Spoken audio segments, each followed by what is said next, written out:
हे सर्व राजसाहेबांनी जे सांगितले सर्व राजसाहेबांवर खोटी बातमी पसरवलेली आहे. खरी सत्य घटना ही आहे की काटे गावातनं राजू पाटीलला एकूण मतदान 1400 पैकी 683 मतदान राजू पाटीलला झालेले आहे. राजेश मोरेला 539 मतदान झालेलं आहे आणि उभाट्याला 191 मतदान झालेलं आहे. आणि काय सांगतं का राजूवाडी काटे गावात मतदान झाला नाही म्हणून?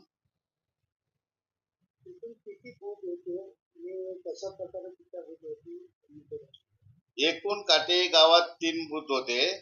बूथ क्रमांक 353 इथं राजू पाटीलला 260 मतं पडली, राजेश मोरेला 183 मतदान झाला आणि यादी क्रमांक 354 मध्ये 269 राजू पाटील आणि 205 राजेश मोरे.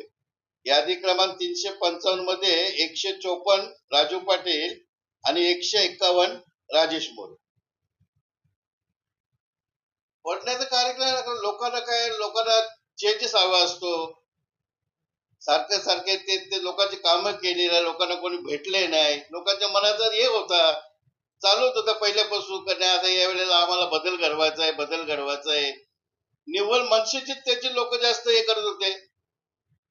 त्यांचीच लोक सर माझ्या समोर बोललेले आहेत काही लोक, त्यांची सर्व नाही या वेळेला आम्हाला हे करायचं आहे. ठाणे आणि रायगड जिल्ह्यातील ताज्या बातम्या आणि घडामोडींसाठी सबस्क्राईब करा इन मराठी न्यूज चॅनल आणि दाबा बेल आयकॉन.